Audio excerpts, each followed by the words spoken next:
पे पहले से जदयू का दबदबा है, कब्जा है इस सीट पे। और कहीं वैशाली महोत्सव लगा था और इस वैशाली का पूरे विश्व में नाम है। और यहाँ पे जिस प्रकार की व्यवस्थाएं की गई थी, ये कहीं ना कहीं बहुत से आरजेडी में किनसे आपकी बातचीत हुई? इसमें कहीं संजीव सिंह जो है इस पिछले चुनाव में 63,000 वोट लाए थे और कुछ कम अंतराल से 5-6 हज़ार के अंतराल से वो पिछड़ गए। जो वर्तमान विधायक हैं उनका कार्यकाल आपको कैसा लगा?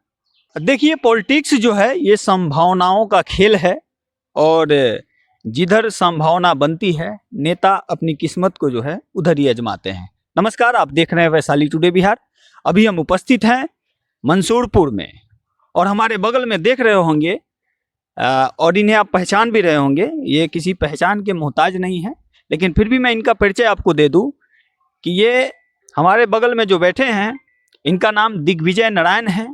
और ये जो हमारे वैशाली की जो जिला परिषद है क्षेत्र संख्या 1 के उनके पति हैं। और इनके पिताजी जो बसावन प्रसाद भगत, जो कभी बिहार सरकार में कारागार मंत्री थे और राजद के कद्दावर नेता माने जाते थे, उनके बड़े पुत्र हैं।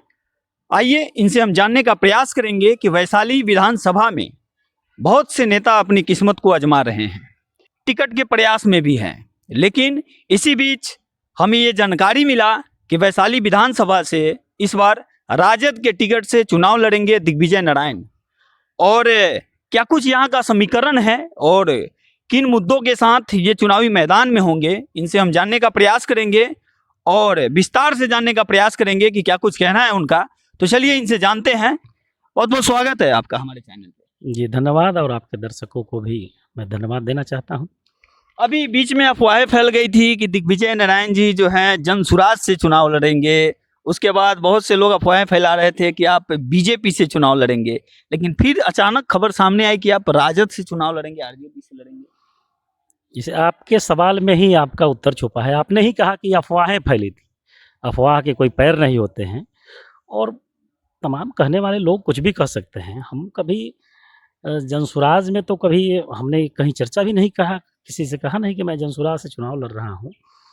और बीजेपी से चुनाव, चूँकि यहाँ सीट गठबंधन में जो एनडीए गठबंधन है वहाँ जदयू का सीट है, तो भाजपा से चुनाव लड़ने का कोई सवाल बनता नहीं है।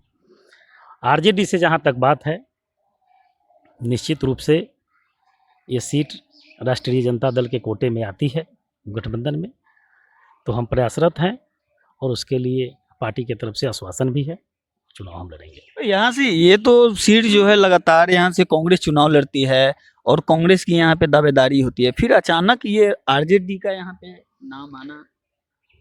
देखिए, कांग्रेस पिछले बार 70 सीटों पे चुनाव लड़ी। यहाँ के आप देखे होंगे लगातार, यहाँ के लालगंज, वैशाली, पारू, तीनों जगह का हसर आपने देखा होगा। और कोई विधायक 500, 600, 700, 800 वोट से यदि एमएलए का चुनाव, पंचायत का चुनाव यदि हार जाते हों तो उन्हें नींद नहीं आती 5 वर्षों तक।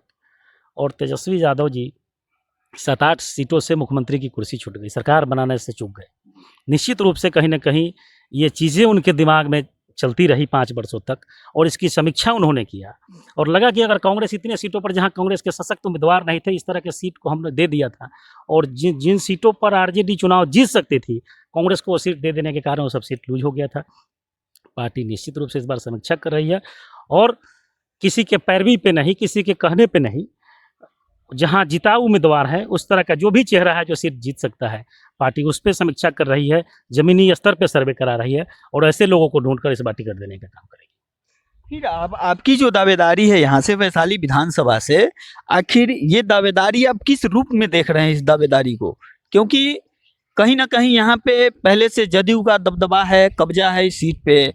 और कहीं ना कहीं संजीव सिंह जो है इस पिछले चुनाव में 63,000 वोट लाए थे और कुछ कम अंतराल से 5-6 हज़ार के अंतराल से वो पिछड़ गए। तो फिर कहीं ना कहीं ये सीट पार्टी भी देखेगी कि 5-6 हज़ार का मार्जिन रह गया था तो हम कांग्रेस को देना चाहें। 5-6 हज़ार का मार्जिन इस चीज़ को नहीं देखा जाए। पिछली बार लोजपा अलग लड़ी थी और लोजपा से जो उम्मीदवार यहाँ लड़े थे उनके उनका वोट यदि लोजपा फिर साथ आ जाती है, या उनके बिरादरी का जो वोट वो लेने में सफल रहे थे, उनके पीछे और भी जो पार्टियां लगी हुई थी, ये बताने की ज़रूरत नहीं है, इस बार वो सब साथ है। अगर उन सब वोटों को जोड़ दिया जाए तो जीत और हार का फासला ज़्यादा बड़ा हो जाएगा। और जो भी कांग्रेस के पास कोई भी ज़मीनी कार्यकर्ता या ज़मीनी नेता हमें नहीं लगता है कि है, जो भी उम्मीदवार जिनका नाम आप ले रहे हैं, हमें लगता है कि उनको पिछली बार तो वैशाली की भौगोलिक जानकारी भी नहीं थी कि कहाँ तक क्षेत्र है। बहुत सारे ऐसे बूथ रह गए जहाँ पोलिंग एजेंट नहीं बैठ पाए। दुख की बात है, राष्ट्रीय जनता दल के गठबंधन से अगर चुनाव लड़े और पोलिंग एजेंट नहीं बैठ पाए, ये दुखद बात है। इसलिए इन सब चीज़ों पे पार्टी के जो भी थिंक टैंक हैं, आलाकमान के जो भी सलाहकार हैं, इन सारी चीज़ों पे समीक्षा कर रहे हैं, सभी बातों पे विचार हो रहा है। और चूंकि तेजस्वी यादव जी इस जिले से चुनाव लड़ते हैं, तो निश्चित रूप से जिले के 8 सीटों पर इस तरीके के समीकरण के साथ लोगों को उम्मीदवार देने का काम करेंगे कि 8 का 8 सीट गठबंधन के झोली में जाए। अच्छा, आपके पिताजी जो बसवन प्रसाद भगत जी हैं, पूर्व मंत्री रह चुके हैं, कारागार मंत्री, उनका कार्यकाल भी बहुत अच्छा रहा। फिर अचानक आपका जो है राजद की ओर आना, ये क्या दर्शाता है लोगों के बीच? नहीं, पिताजी का कार्यकाल अच्छा रहा। राजद में जिस वक्त थे, लालू जी के बहुत करीबियों में गिनती थी और कद्दावर नेता भी थे आरजेडी के, जो भी अभी भी जो भी प्रभाव है, निश्चित रूप से उनका प्रभाव वैशाली, मुजफ्फरपुर या उत्तर बिहार के इलाके में है। और हमने किसी दल की सदस्यता आज तक ग्रहण नहीं किया है। ऐसा नहीं कि हाँ ठीक बात है, आप सामाजिक जीवन में हैं, राजनीति में हैं, तो किसी का समर्थन, आप पत्रकार हैं, उसके बावजूद भी आप एक देश के नागरिक हैं, बिहार के नागरिक हैं, किसी इस नाते किसी का समर्थन और किसी का विरोध करते हैं। उस नाते से जो जिस परिस्थिति के हिसाब से जो ठीक लगा, हमने उसका ये किया।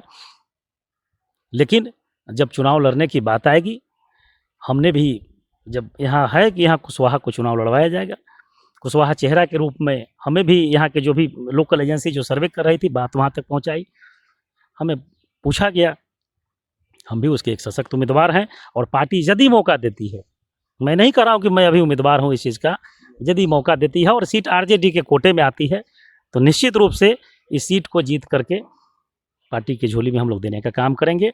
और इतना ही नहीं, यदि हम लोग चुनाव में आते हैं तो इसका प्रभाव आपके अगल बगल के सीटों पर, जैसे साहेबगंज हो गया, पारू हो गया, बलुराज हो गया, मोतीपुर हो गया, इन सब चीज़ों पर निश्चित रूप से आपको देखने को मिलेगा। और ये मैं नहीं कह रहा हूँ, वहाँ के लड़ने वाले जो प्रत्याशी उम्मीदवार हैं इस चीज़ को महसूस करते हैं कि हम लोग यदि दल में आते हैं तो उनको भी मजबूती मिलेगी, दल को मजबूती मिलेगी।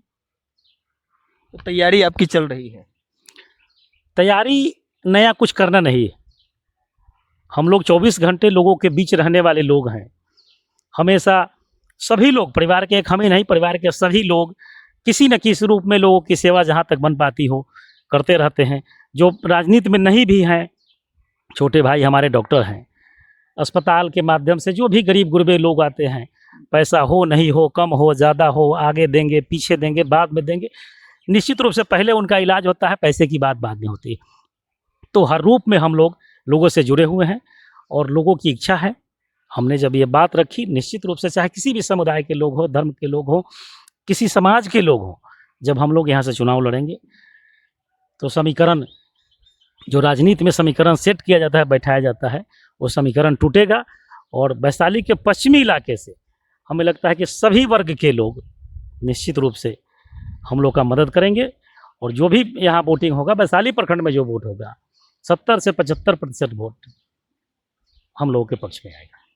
अभी आप लगातार चुनाव लड़ने की बात कर रहे हैं, आप आरजेडी में किनसे आपकी बातचीत हुई इसको लेकर? ये मीडिया का विषय नहीं है, ये वही, इस चीज़ों को पर्दे के अंदर रहने दीजिए। समय आएगा, दल, बातें, सब चीज़ का खुलासा हो जाएगा, फिर हम आपके सामने रहेंगे। इसको आप सीक्रेट रखना चाह रहे हैं? बिल्कुल, राजनीति में इतनी बातें तो होनी ही चाहिए। अगर इतनी समझ नहीं हो तो फिर राजनीति का कोई मतलब भी नहीं है। पूरा कमर कस चुके हैं आप? बिल्कुल बिल्कुल, चुनाव में जाना है, ये कमर कस चुके हैं। और हम नहीं, हमारे आने से आप लोगों का ओपिनियन जानना चाहेंगे, राष्ट्रीय जनता दल से जुड़े हुए लोगों का, गठबंधन से लोगों का जुड़े हुए लोगों का जब जानना चाहेंगे, भले ही हम इस दल में नहीं हो, लेकिन वो ज़रूर इस चीज़ को स्वीकार करेंगे कि एक ज़मीनी आदमी के आने से ये सीट निकाला जा सकता है। और वैशाली की स्थिति जो है, वैशाली का जो बनावट है विधानसभा का, जो आरजेडी का या महागठबंधन का परंपरागत वोट के अलावे 15 से 20 हज़ार व्यक्तिगत वोट किसी प्रभाव से जो आदमी जोड़ने में सफल होगा, वो निश्चित रूप से इस सीट को जीत सकता है। अपने वैशाली विधानसभा वासियों से क्या अपील करना चाहिए?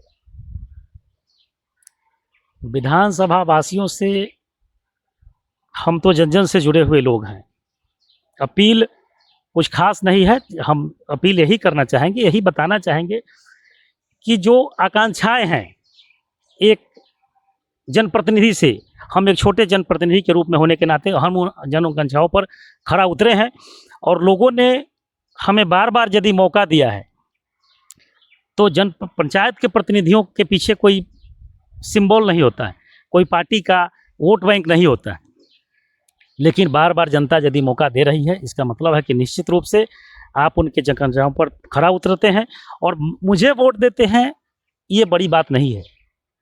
मेरे कहने पे यदि किसी और को वोट देते हैं, ये बड़ी बात है। और निश्चित रूप से यदि हमें मौका मिलता है, तो जो भी आपकी आकांक्षाएं हैं, जो भी जिस विश्वास के साथ हमें यदि लाएंगे, उस विश्वास पे हम खरा उतरने का काम करेंगे, और एक एक कार्यकर्ता दिग्विजय नारायण होगा और यहाँ का विधायक होगा।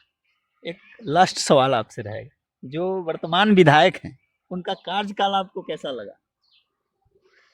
पत्रकार महोदय, आप भी इसी क्षेत्र से आते हैं, और उनके कार्यकाल से जितना मैं वाकिफ हूँ, उनके कार्य प्रणाली से जितना मैं संतुष्ट हूँ, उतना ही आप भी हैं। आप ये बात सवाल मुझसे नहीं, किसी भी आम जन से जो राजनीति से सरोकार नहीं रखते हों, उनसे भी यदि ये बात आप पूछते हैं, तो निश्चित रूप से महसूस करता हो कि आज तक के वैशाली के इतिहास में ऐसा विधायक वैशाली को नहीं मिला। सबसे ज़्यादा झूठ बोलने वाले लोग, और वैशाली करप्शन और दलाली का अड्डा बन गया। हर जगह प्रखंड में, चाहे तीनों प्रखंड, किसी भी, वैशाली में जाइए, पटेरी बेलसर में जाइए, गरौल में जाइए, लगभग लोग नाराज हैं उनसे। ये नाराज़गी हमारी, हम तो राजनीति करने वाले लोग हैं, स्वाभाविक है कि हम उनसे इतर दल में होंगे, हमारी नाराज़गी वासी, लेकिन आम दल में जो उनके लोग हैं, जो उनके वोटर हैं, हमसे ज़्यादा नाराज़गी उन लोगों की है, और ये व्यापक तौर पे दिख रहा है। आज तक ऐसा विधायक, राजकिशोर सिंह भी पिछली बार विधायक रहे, लोगों ने कहा कि कमज़ोर लोग हैं, लेकिन इस तरीके से झूठ बोलने की आदत उनके अंदर नहीं थी। जिस तरह से ये करते हैं, लोगों को ठगने का काम, झूठ बोलने का काम, बरगलाने का काम विधायक जी का है। हाल फिलहाल में वैशाली महोत्सव लगा था, और इस वैशाली का पूरे विश्व में नाम है, और यहाँ पे जिस प्रकार की व्यवस्थाएं की गई थी, ये कहीं ना कहीं बहुत से लोगों को अच्छा नहीं लगा, और बहुत से लोगों ने यहाँ पे सवाल भी उठाए। उस पर क्या कहना चाहिएगा? देखिए, इस चीज़ का मलाल सिर्फ मुझे ही नहीं, पूरे वैशाली वासियों को है, और होना भी चाहिए। इतना ऐतिहासिक महत्व का जगह वैशाली आज उपेक्षित है, विकास की बाह जोड़ रही है।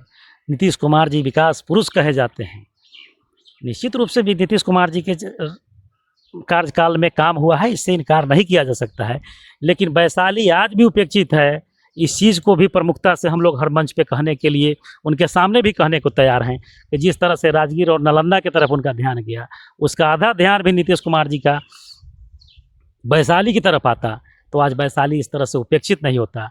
रघुवंश बाबू आज नहीं रहे, लेकिन वो जब हमारे यहाँ के सांसद हुआ करते थे, सड़क से लेकर सदन तक हर चीज़ में बुद्ध के अस्थि कलश को, बुद्ध के भिक्षा पात्र को, अफगानिस्तान में है, इस चीज़ को वैशाली लाने का हर मंच पे उन्होंने आवाज़ उठाया, और ये चीज़ का श्रेय उनको जाता है कि आज बुद्ध की अस्थि कलश के लिए जो संग्रहालय बन रहा है और आ रहा है, इसका श्रेय रघुवंश बाबू को जाता है। लेकिन अब यहाँ ये बात आती है कि अभी उनके जाने के बाद, अभी जो यहाँ के प्रतिनिधि हैं, विधायक हैं, आज तक किसी भी बड़े मंच पर, सदन पर हो या किसी सार्वजनिक मंच पे वैशाली के विकास की बात कभी उठाए हों, हमें तो नहीं लगता है, कभी याद नहीं है। माननीय मुख्यमंत्री जी का ये प्रगति यात्रा या समीक्षा यात्रा जो भी चल रहा था, उन्होंने अपने घर पे, अपने गांव पे बुलाया। उन्होंने जरूरी नहीं समझा कि इतना ऐतिहासिक महत्व का चीज़ है वैशाली, उनको यहाँ लाएं, वैशाली के बारे में जानकारी दें, यहाँ के लोगों से उनको रूबरू कराएं, यहाँ के समस्याओं से रूबरू कराएं। ये नहीं समझा, उन्होंने अपने गांव पर एक प्राइवेट लिमिटेड कंपनी की तरह इस तरह से कार्यक्रम को आयोजित किया। वैशाली महोत्सव अभी सामने हुआ है, निश्चित रूप से न यहाँ के लोगों की जन सहभागिता उसमें है, न यहाँ के स्थानीय जनप्रतिनिधि जो भी पंचायत के जनप्रतिनिधि, आपको जानकारी होगी कि यहाँ के लोगों ने बहिष्कार किया था, कोई निमंत्रण यहाँ के जनप्रतिनिधियों को नहीं दिया गया था, जिस कारण से पंचायत के सारे प्रतिनिधि इस चीज़ का बहिष्कार किए थे। और यहाँ के विधायक चाहते हैं कि प्रशासन से या यहाँ के माननीय मुख्यमंत्री जो भी आते हों, किसी लोगों का वहाँ तक जुड़ाव नहीं होने दें। जो हमारी कमजोरी है, इस चीज़ को आगे के मंच पर लोग बता सके, अपनी कमजोरी को छुपाने के लिए बाकी लोगों से, सरकार से और प्रशासन से भी दूर रखने का हमेशा प्रयास करते हैं। और इस महोत्सव में भी यही झलका है। आप देखे ही होंगे किस तरह से एक प्रशासनिक खानापूर्ति होकर के महोत्सव खत्म हो गया, उसको वहीं पे समेट दिया जाता है। चलिए, बात करने के लिए बहुत बहुत धन्यवाद। शुक्रिया।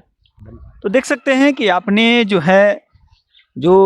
आपने दिग्विजय नारायण को सुना और उनकी बातों के बारे में आप क्या कुछ सोचते हैं, हमें कमेंट बॉक्स में अपनी प्रतिक्रिया दें और वीडियो को ज़्यादा से ज़्यादा शेयर करें। देखने के लिए आपका बहुत बहुत धन्यवाद।